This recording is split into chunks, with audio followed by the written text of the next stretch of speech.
होशाना होशाना होशाना, hallelujah. मुबारक है वो जो खुदावंद के नाम से आता है। मेरे अजीज़ों, आप देख रहे हैं programme light of the world. खुदावंद की शुक्रगुजारी करते हैं आज के इस खूबसूरत दिन के लिए जो उसने हमें बख्शा। और मेरे अजीज़ों, एक बार फिर से उसने हमें ये मौका दिया कि हम उसकी हुजूरी में बैठकर उसके नाम की हम्द व सताइश और उसके नाम की सना करें। हालेलुया। आइए अपनी आंखों को बंद करें और प्रोग्राम को शुरू करने से पहले हम छोटी सी दुआ करें। कादिर मुतलक खुदावंद, तू जो नहायत ही रहीम है, ए बाप, आज यसु मसीह के नाम से तेरी शुक्रगुजारी करते हैं इस खूबसूरत दिन के लिए, ज़िंदगी के लिए और तमाम नेमतों, तमाम बरकतों के लिए। खुदावंद, तू आजिज़ खुदा है, तू रहीम खुदा है। खुदावंद, तू हमेशा रहम करता है। आज तेरी मोहब्बत, तेरे फजल, तेरे प्यार, उस नजात के लिए खुदावंद जो तूने हमें दी, हम तेरी शुक्रगुजारी करते हैं। खुदावंद, सुनने वाले कानों को और देखने वाली आंखों को तेरी हुजूरी में लाते हैं। हम सबों पर तेरा बड़ा फजल होता रहे और खुदावंद हमारी ज़िंदगियों से तेरा ही नाम इज़्ज़त और जलाल पाता रहे। आज का ये प्रोग्राम तेरी पाक और इलाही मर्ज़ी के मुताबिक हो। खुदावंद, इस प्रोग्राम से जो कुछ भी सीखें वो तेरे ही नाम को इज़्ज़त और जलाल देने वाला हो और हम सबों के लिए ये प्रोग्राम बाइस से बरकत ठहरे। ये सब कुछ तेरे प्यारे बेटे अपने खुदावंद यसु मसीह के वसीला से मांगते और पा लेते हैं, आमीन। सो मेरे अजीज़ों, हमारे दरमियान आज खुदावंद के खादम पास्टर हारून यूसुफ मौजूद हैं और पास्टर साहब, हम आपको खुशामदीद कहते हैं आज के प्रोग्राम में और हम चाहते हैं कि तमाम नाजरीन के साथ जो है वो अपना इंट्रोडक्शन करवाएं। Thank you sister. So first of all मैं खुदा बाप का शुक्रगुज़ार हूँ जिसने ये अपॉर्चुनिटी बख्शी, जिसने ये फ़ज़ल बख्शा कि मैं फेथ टीवी पर आकर खुदा के नाम को जलाल दे सकूं। और फिर मैं खुदा के खादम पास्टर सिसल जॉन साहब का दिल से नहायत ही शुक्रगुज़ार हूँ। उनकी सारी टीम का मैं खुदा की शुक्रगुज़ारी करता हूँ। और मैं बताना चाहता हूँ, मेरा नाम पास्टर हारून यूसुफ है और मेरा ताल्लुक़ लाहौर से है। अभी मैं मरियम निशात कॉलोनी में एज अ पासबानी खिदमत सर अंजाम दे रहा हूँ। इसके साथ साथ मैं कसूर में भी खुदावंद ने वहाँ पर भी खूबसूरत कलीसिया दी है, वहाँ पर भी जाके वहाँ पे काम कर रहा हूँ खुदावंद का। और इस बात के लिए खुदा की शुक्रगुजारी करता हूँ। बहुत अच्छा पास्टर हारून साहब, आपसे मिलकर मैं बहुत खुशी हुई। खुदावंद आपको बहुत बरकत दे और इसी तरह जो है वो आपको अपने जलाल के लिए इस्तेमाल करता रहे, क्योंकि वो चाहता है कि हम सब आगे बढ़ें और उसके नाम को इज़्ज़त और जलाल दें। सो पास्टर हारून, मैं चाहती हूँ कि आप अपनी शख्सी गवाही को हम सब के साथ शेयर करें। जी श्योर सिस्टर। मैं खुदा की शुक्रगुजारी करता हूँ कि उसने मुझे अपने खेत में बुलाया है, आमीन। Praise God. मैं अपनी जब टेस्टिमनी बताऊँगा आपको तो मैं शुरू से चाहता हूँ कि जी बिल्कुल, मेरी पैदाइश से अब तक की मेरी गवाही आपको मिले। तो जब मैं पैदा होने वाला था तो उससे पहले जो था 5 साल मेरी जो मदर थी उन्होंने वॉर की, स्पिरिचुअल वॉरफेयर की, कि जो इवल स्पिरिट्स थी और जो डिमोनिक्स चीज़ें थी वो उनमें मेरी मामा को ये ब्लेसिंग मिली हुई थी कि खुदावंद उनको as a deliverance minister use करता था। एक डीमंस आया और उन्होंने आकर उनसे वॉरफेयर की और उन्होंने कहा कि आपका अब और बच्चा नहीं होगा। इससे पहले मेरी एक बड़ी सिस्टर थी। मामा ने कहा कि मेरा बेटा होगा अब और वो खुदा की खिदमत करेगा, हालेलुया, और वो खुदा के नाम को जलाल देगा। वो 5 साल जो था वो एक वॉरफेयर के सीज़न में से मैं गुजर कर मेरी पहले तो पैदाइश हुई। वहाँ पर भी एक मैन ऑफ गॉड ने प्रोफेसी की थी कि आप जो है वो आपका बेटा होगा और वो मैन ऑफ गॉड होगा और वो मिनिस्ट्री करेगा। उस दौरान ऐसा हुआ कि मेरी परवरिश भी उस मुताबिक होना शुरू होगी कि मुझे मेरे पेरेंट्स ने फोर्स नहीं किया कि आप खिदमत में जाओ, या मेरे पेरेंट्स ने नहीं मुझे कहा कि आप मिनिस्ट्री करो। मेरी परवरिश ऐसी होनी शुरू होगी कि जिससे मैं खुद ये सेंस कर पा रहा था कि मुझे इस काम में ही जाना है। हालेलुया। तो जब मैं इस काम के लिए जाने के लिए तैयार था, तो जब मेरी एज थी 15-16 साल, जब मेरी एज हुई तो मैं नॉर्मली मुझे फीवर हुआ और उसके बाद ऐसे हुआ कि मैं हॉस्पिटल में जब चेक करवाने गया तो हॉस्पिटल के बाहर एक ब्रिज था। वहाँ पर जब मैं जा रहा था तो वहाँ से मैं ब्रिज से गिर गया। जब मैं गिरा हूँ ब्रिज से, उस दौरान ऐसा हुआ कि जब मैं नीचे आके गिरा तो डॉक्टर मुझे उठा के हॉस्पिटल लेके गए। तो हॉस्पिटल में जब मैंने जाके उन्होंने मुझे चेक किया तो उन्होंने बताया कि मेरे ब्रेन के अंदर सिस्ट है ऐसे फ्लूइड की कि जो कुछ लम्हों के अंदर कुछ महीनों के अंदर वो फट जाएगी और इस शख्स की डेथ हो जाएगी।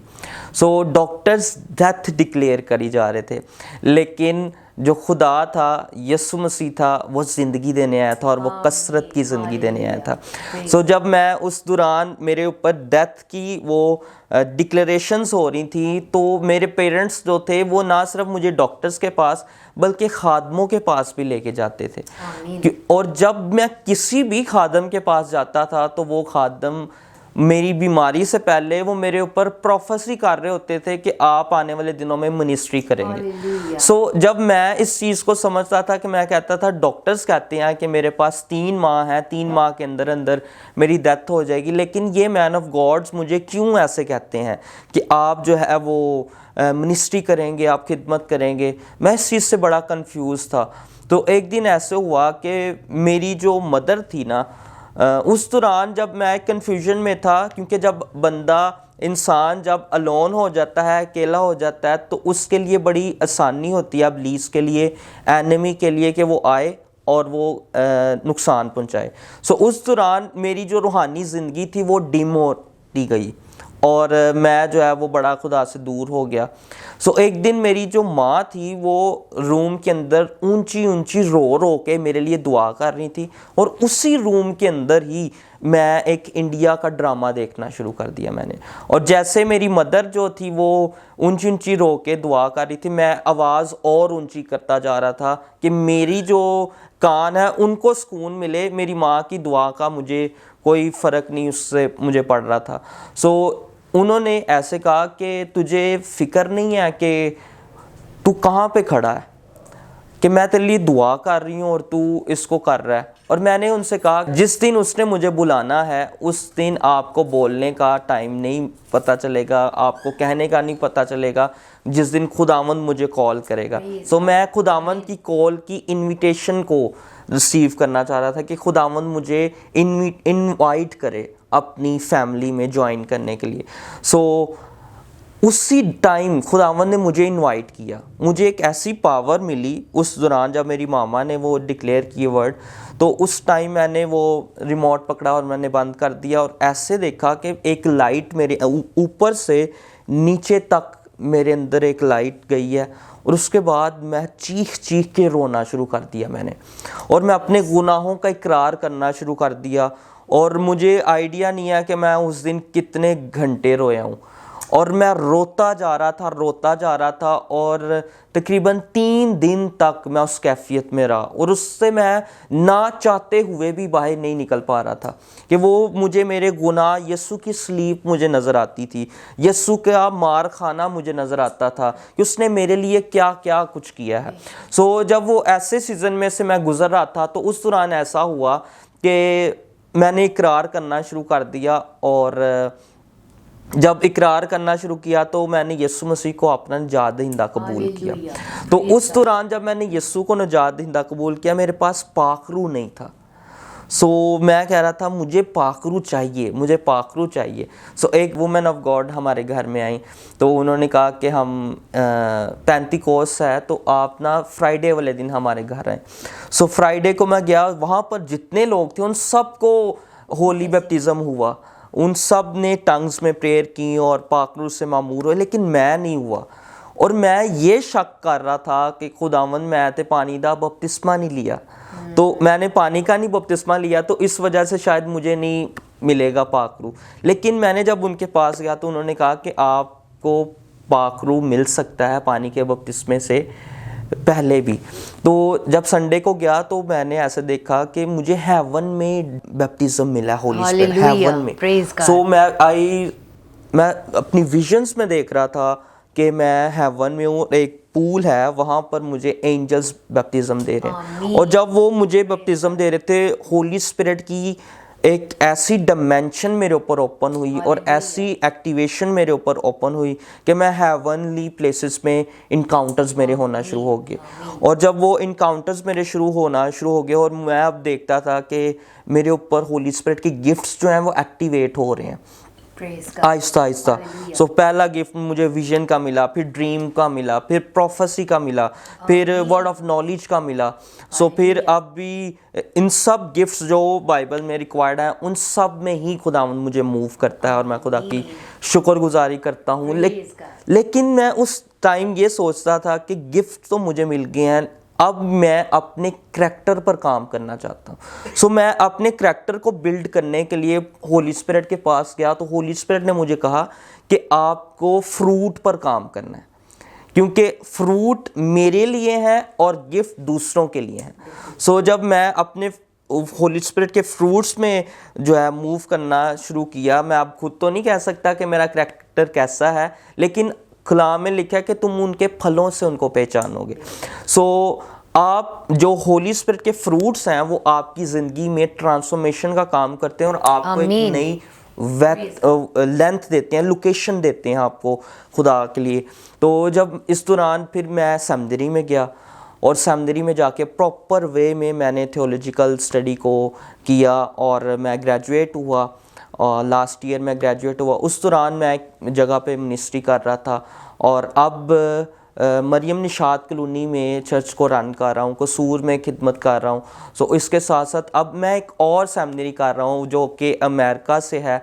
सो वहाँ में मैं मास्टर सेमिनरी से जो है वो सेमिनरी कर रहा हूँ और इसके साथ मैं बिब्लिकल लैंग्वेजेस भी सीख रहा हूँ, जिसमें यूनानी है, इब्रानी है, और इस बात के लिए भी खुदा की शुक्रगुजारी करता हूँ। सो मैं इस बात से शुक्रगुजारी करता हूँ कि खुदावंद जब हमें कॉल करता है, सो हम उसकी कॉल को जब तक हम पहचानते नहीं हैं हम भटकते रहते हैं। सो जब हम उसकी कॉल को पहचान लेते हैं तो हम ऐसी लाइफ गुजारते हैं कि जिसमें कोई दुख, कोई परेशानी और खुदा उनके नाम को जलाएं। प्रेज गॉड, आमीन। सो पास्टर हारून, आपकी गवाही जो थी ये बहुत ही खूबसूरत गवाही थी, आपने जिस तरह से बताया, और यकीनन मेरे अजीज़ों मैं इस बात पर ईमान रखती हूँ कि आप सब ने जब पास्टर हारून की गवाही सुनी तो यकीनन हम सब ने ज़रूर बरकत पाई होगी और खुदावंद आपको इसी तरह इस्तेमाल करता जाए और आप मसीह खुदा में बढ़ते चले जाएं और आप रूह के फल हासिल करते चले जाएं। आमीन। सो जैसे कि आज का जो मौजू है वो खजूरों का इतवार है, तो पास्टर साहब आपके नज़दीक जो पाम संडे है ये क्या है या इसकी क्या अहमियत है? जी सिस्टर, जब मैं इसको देखता हूँ पाम संडे को, तो ये मैं समझता हूँ कि बाइबल में जितनी बरकतें हैं उनमें से एक बड़ी बरकत का नाम पाम संडे। सो जब हम इसके रेवलेशन को समझते हैं, जब इसके उस मिस्ट्री को समझते हैं, तो ये हमारे लिए बहुत ही एक नेक्स्ट लेवल पर हमें अप्रोच मिलती है इसको समझने में। सो जब हम देखते हैं खुदावंद के कलाम में से, तो यूहन्ना की अंजील उसका 12वां बाब और उसकी 12वीं आयत से मैं पढ़ूंगा। सो वहाँ पे लिखा है, दूसरे दिन बहुत से लोगों ने जो ईद में आए थे ये सुनकर कि यीशु यरूशलेम में आया है, खजूरों की डालियां लीं और उसके इस्तकबाल को निकलकर पुकारने लगे कि होशना, मुबारक है वो जो खुदावंद के नाम पर आता है और इस्राएल का बादशाह है। Hallelujah, praise God. जब हम इसको देखते हैं तो इसके पीछे जो पाम की मैं थोड़ी देर बात करना चाहता हूँ कि पाम क्या है। जब हम इसको स्टडी करते हैं तो rich in vitamins A, B, C and E.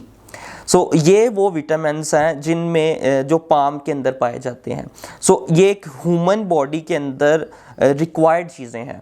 सो अगर हम देखते हैं तो इजिप्शियन लोग, ग्रीक लोग और रोमन लोग जो थे वो इसको यूज़ बहुत वाइल्ड वे में करते थे। वो अपने मील्स में, वो अपने फूड्स में, वो अपने मेडिसिन्स में इसको यूज़ करते थे, मेडिसिन के तौर पर यूज़ करते थे। क्या बात है। और सिस्टर एक इंटरेस्टिंग फैक्ट ये है कि जब हम देखते हैं कि उस दौर में जो आर्मीज होती थी, जो उस दौर में जो सोल्जर्स होते थे, जब उनको जख्म मिलता था या वो पेन में होते जब कभी थे, चोट लग जाती थी तो उस दौरान वो फिर पाम के जो पत्ते होते थे उनको उस जगह पर लगा देते थे, जिससे उनकी जो पेन थी उनको उसमें जो है ना रिलीफ मिलता था उनकी पेन में।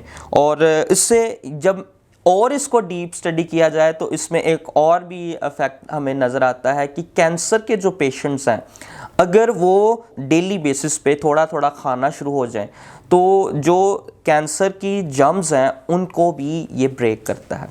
सो ये सिर्फ हम मेडिकल वे में हम इस चीज़ को देख रहे हैं। जब हम इसको देखते हैं हिस्ट्री में, इसकी कॉन्टेक्स्ट में जब हम जाते हैं तो ये एक ब्लेसिंग है, ऐसी ब्लेसिंग है कि हम जब इसको देखते हैं तो हमें चीज़ें नज़र आती हैं कि जब यहूदी लोग ईद मनाते थे, ईद फसा करते थे, तो उस दौरान वो यरूशलेम में सारे जब 7वां दिन होता था तो वो पत्तों को लेकर यरूशलेम में जो है वो घूमते थे और चक्कर लगाते थे। सो इस दौरान फिर हम और भी चीज़ों को देखते हैं जो हमें बिब्लिकल वे में उसका हिस्ट्री मिलती है, उसका बैकग्राउंड मिलता है। इस रेफरेंस का जो कॉन्टेक्स्ट है उसमें हम देखते हैं कि लाजर को ज़िंदा किया जीसस क्राइस्ट ने। तो जीसस क्राइस्ट ने जब लाजर को ज़िंदा किया तो जीसस क्राइस्ट के ख़िलाफ़ जो लोग हैं ना वो आए हैं और अब वो फ़क्की फरीसी वहाँ पे हैं। उन्होंने कहा कि इसको बड़ी जो है ना वो एक वाइल्ड वे में जो है ना इसको मशहूरी मिल रही है, ये मशहूर हो रहा है, पॉपुलर हो रहा है। तो उस दौरान क्या हुआ है कि जब जीसस क्राइस्ट को उसके ख़िलाफ़ जो है ना वो अब लग गए हैं, पीछे लग गए हैं फ़क्की फरीसी। फिर हम देखते हैं कि मरियम यसु मसीह के ऊपर अतर डालती है। फिर हम देखते हैं यहूदी अवाम निकलती है बाहर। तो इसमें 2-3 रीज़न्स हैं।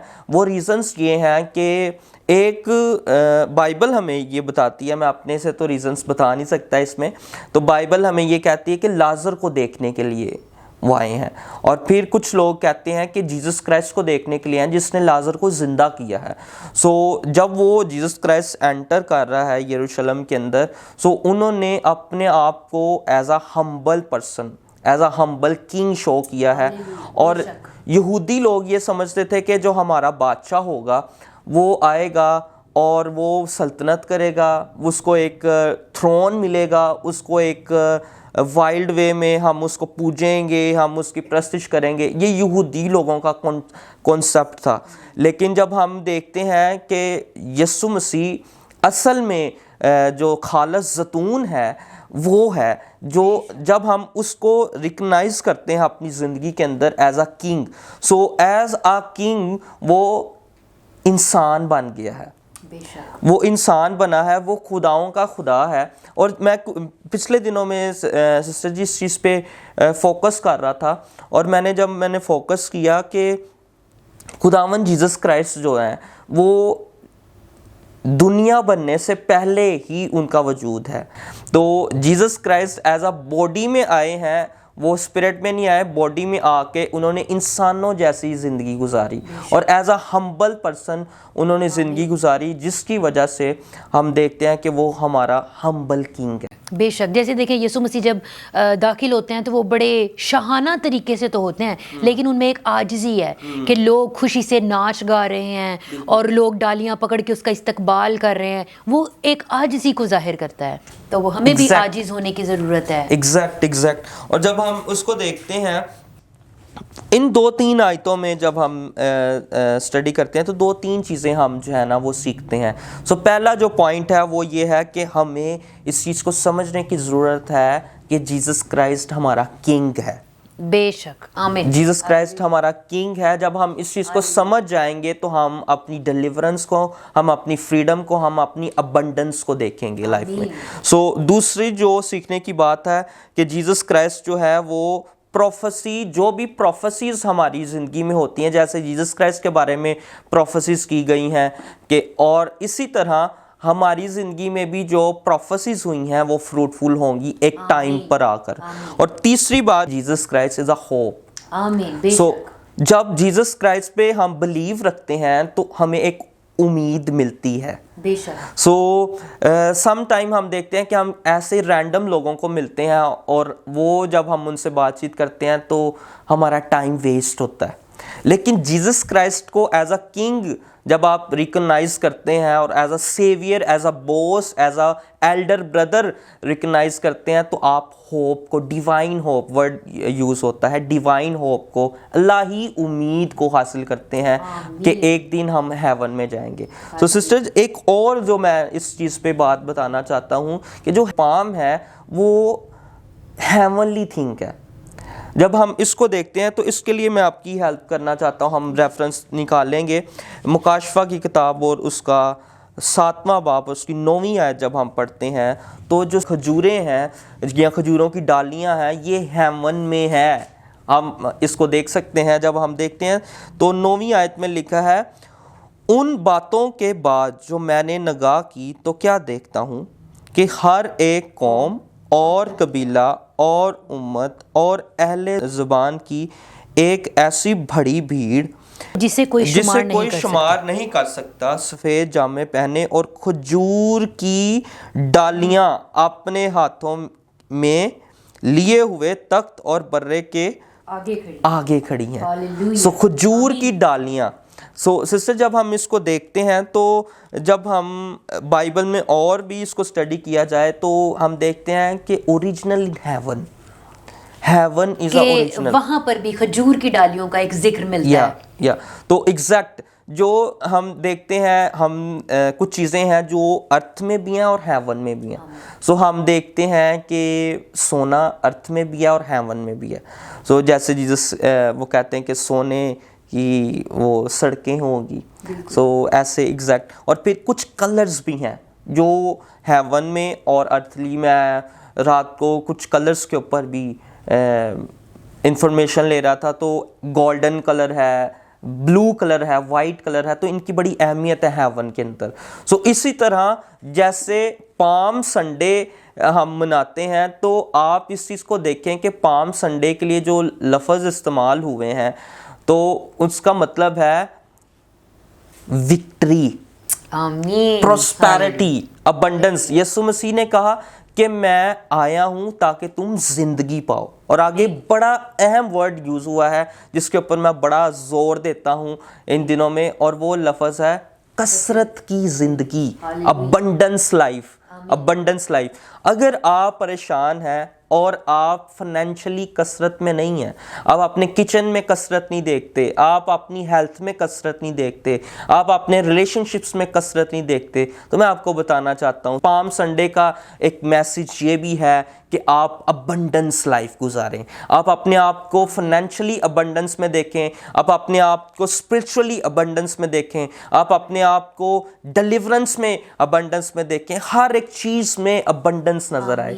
सो ये जब हम इस चीज़ को देखते हैं तो खुदा हमें प्रॉस्पर होने से रोकता नहीं है। और खुदा के माइंड में, खुदा के दिल में ये नहीं है कि हम दुखी जिंदगी गुजारें, हम पॉवर्टी में लाइफ गुजारें। वो हमें शाइन देखना चाहता है, वो हमें लाइट देखना चाहता है। जैसे इस प्रोग्राम का नाम भी है you are the light of the world. तो वो हमें लाइट में देखना चाहता है, वो हमें रोशनी में देखना चाहता है, वो हमें मूव में देखना चाहता है, वो हमें पाक रूह के जोर में देखना चाहता है। तो जहां पर रूह है वहां पर आजादी है। आपके जो बंधन है, आपके जो जुए हैं, आपकी जो लानतें हैं, आपके जो घरानों में प्रॉब्लम्स हैं, मसले हैं, मसाइल हैं, एक चीज है जो आपको विक्ट्री दे सकता है और वो हेवन है, वो जीसस है, वो होली स्पिरिट है जो आपको विक्ट्री दे सकता है। सो हम इस चीज़ के लिए खुदा की शुक्रगुजारी करते हैं। जितने भी नौजवान सिस्टर हमें देख रहे हैं, मैं जानता हूं कि वो किसी ना किसी तरह से जो है वो मुश्किलात में।